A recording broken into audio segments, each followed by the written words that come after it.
Hello and welcome back. Today we are going to talk about one of the most challenging and important parts of the Cambridge C1 Advanced exam, CAE, which is also called CAE. So the part is use of English. Namely, I'm going to talk about parts 1 and 2 of the use of English part. I will share my insights into these two parts, how these parts are structured, what is tested, how to prepare for them, what to look out for, and how to nail these two parts in the exam. I hope that you will find this video very useful. My name is Armine Ohanjanyan. I am a Cambridge C1 Advanced Exam instructor. And I also have a Telegram channel. The link is below this video. It's in the description, so you can click that link below and subscribe to my channel. So let's go. Use of English part 1. So in use of English part 1, you have 8 gaps, and for each gaps there are 4 words, and only one word will suit the gap. So what is tested in this part? First of all, collocations, connotation, syntax, and area of usage. So collocations.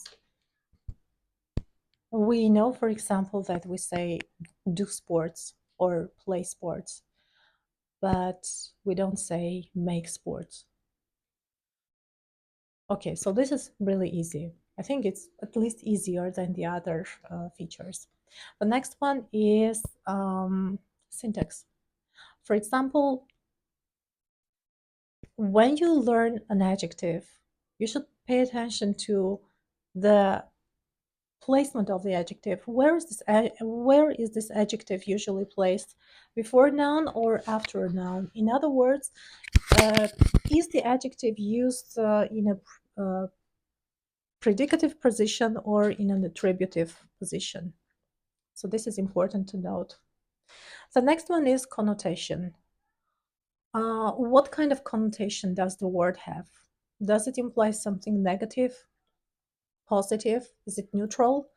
Does it usually, for example, the verb face, face, does it usually collocate with words that have a positive meaning or have a negative meaning? Do we say face happiness or face problems? We usually say face problems. And so face can collocate with words that have a negative connotation, for example, problem. So the word can be another word. So the word that comes after face can be another word, not problems, but maybe difficulties. And still the verb face will collocate with it. So this is it. The next one is connotation. The next one is syntax. So you have, for example, 4 verbs. And you see that in terms of meaning, more than one word can go to the gap. So which one will you choose? Pay attention to what surrounds the gap. Is there an object? Or is an object missing? Then look at the verbs and find out whether whether any of these words are transitive or intransitive. We know that transitive verbs require an object and intransitive verbs do not require an object. So this is semantics. Okay, so honestly, from my experience, I can say that this is one of the hardest parts to teach because there are no hard and fast rules. There are thousands, tens of thousands of words in English at C1 level. And of course, no single book can cover these books.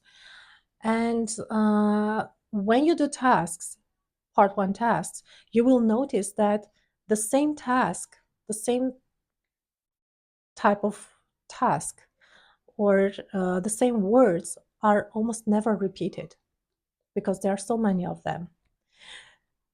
And how can you prepare for this? Okay, there's only one way to prepare for this. Read extensively, listen extensively, and learn to notice. This is very important. Learn to notice. So listen and read with intention. Whenever you encounter a word, so you see encounter a word, this is not a collocation. When you encounter a word, or when you see a word, a new word especially, note down its collocation, its collocations. I mean, words that this word can go with. Note down semantics, whether, for example, if it's an adjective, is it used predicatively or attributively? Whether, if it's a verb, whether it's a transitive verb or intransitive verb, or whether the word is too formal or neutral or closer to the informal style. And yeah, just try to feel why this exact word was used here, but not another synonym. Simply notice. Noticing will do a great deal. That's it about part 1. So now let's move on to part 2. So in part 2 is open close. It's called open close. You have a paragraph, a connected text, and there are 8 words missing. So the trickiest thing is that you do not have any options. So you must guess what word to put there. What is checked here? The knowledge and the skills that are checked here are super important and super essential for writing, first of all, and secondly, for speaking. So the features that are tested here are cohesion. Cohesion, that's it. Of course, cohesion is not the only thing that is tested here. You should also be able to understand the text, and I'll talk about it now. So, what is cohesion? Cohesion is how sentences are connected to each other, and at a sentence level, how ideas are connected with each other. Cohesion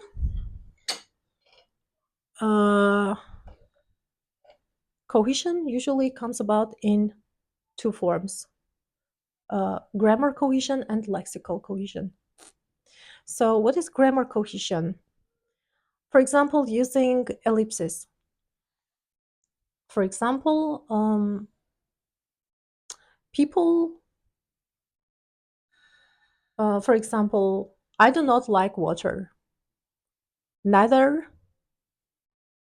does my sister. So here something is elided, and neither or neither is used to kind of create an agreement between 2 sentences. This is called, this is one example. Then grammar cohesion can be related to subordinate sentences. Not only subordinate sentences, but also coordinate sentences. What is subordinate sentence? Subordinate sentences, these are clauses. These are clauses, secondary clauses to primary ones. So you have a complex sentence and you have a time clause. Yeah, for example, when I met him, I said hello. So when I met him, this is a subordinate sentence. This is a time clause. And if when is missing in this part, you should understand the connection between 2 ideas. Is it if? Should there be if? Should there be unless? Should there be before? Or should there be when? So we know that when implies succession of events, that one thing happened and immediately after that another thing happened. So yeah, uh, learning linking words and linking these connectors for subordinate clauses is quite easy. You can just Google uh, linking words on the internet and you will see a huge number of uh, linking words. And what is good about this is that the number is limited. Okay, there is not a very big number of there are not a big number of words, but there are maybe up to 30, and I think it's easy to learn them. This is it. So grammar cohesion, yes. What is problematic here? According to my experience, the type of information that causes the most trouble is relative clauses. Okay, friends, remember, if you see a comma, after the comma there is a gap. And then a bit later there is another comma. So most probably, like 99%, you have a relative clause there, a non-defining relative clause there. For example,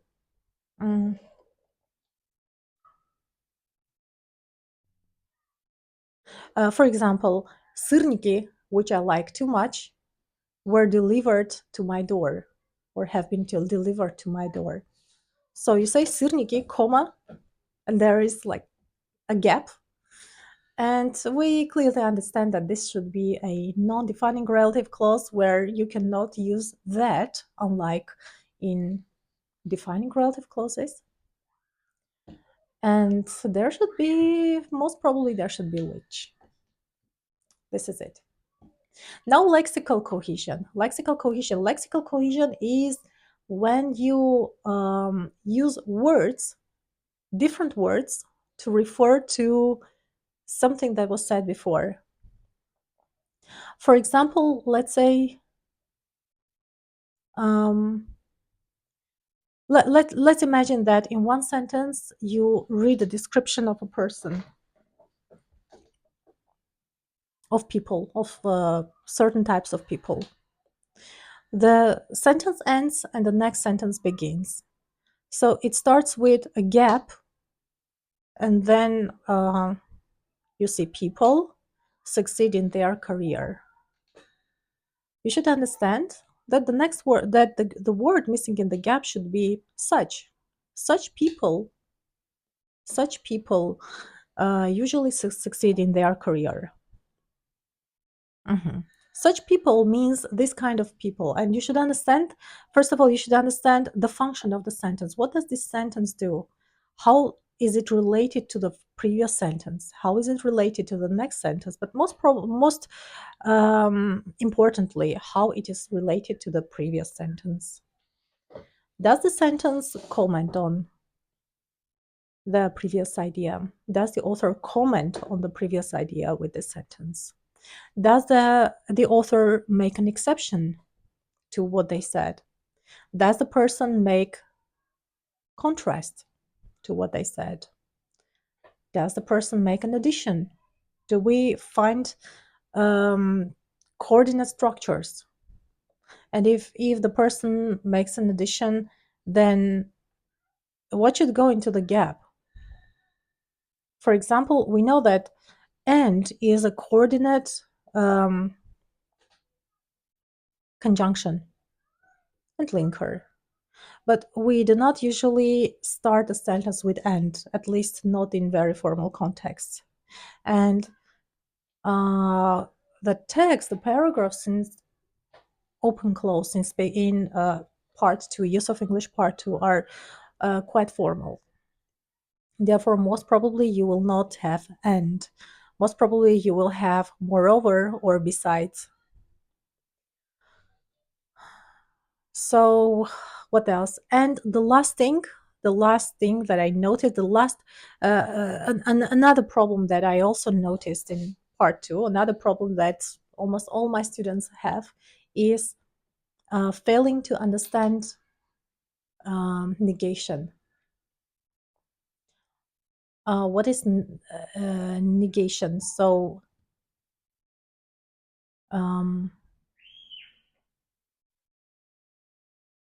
yeah, failing to understand negation. Well, in part 2, in open close, not or neither or none are used in very specific ways. But when it comes to not,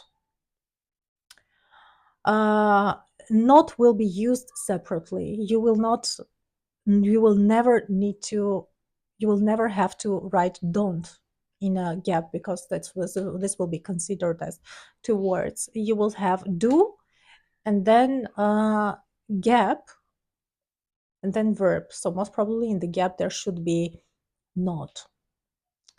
And also lexically, not is used with I know that it's strange, but not is used with a limited number of words that are usually used with not.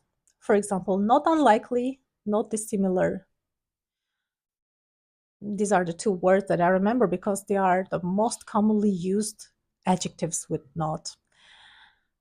So try to notice words which are used with not, and also try to understand the overall text. So that's why in almost all books it is recommended, and I also recommend the same thing. First of all, to read through the text without filling in the gaps in part 2, use of English part 2.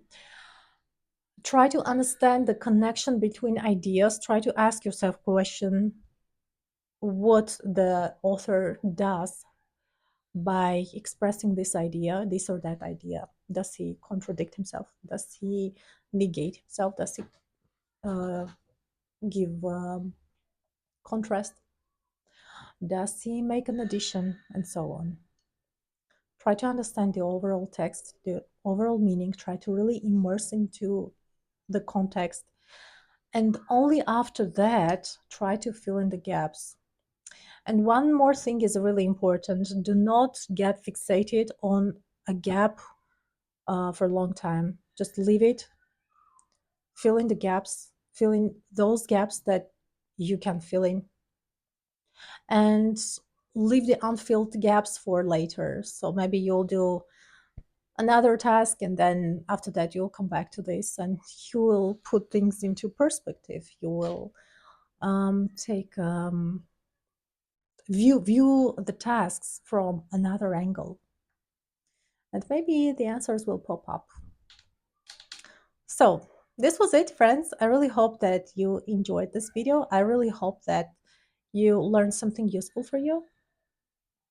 Again, I want to remind you that I have a Telegram channel where you can find a lot of useful, more useful ideas, more useful content. You can click the link in this description and subscribe to my channel. I'll be very happy. So have a nice day. Bye-bye.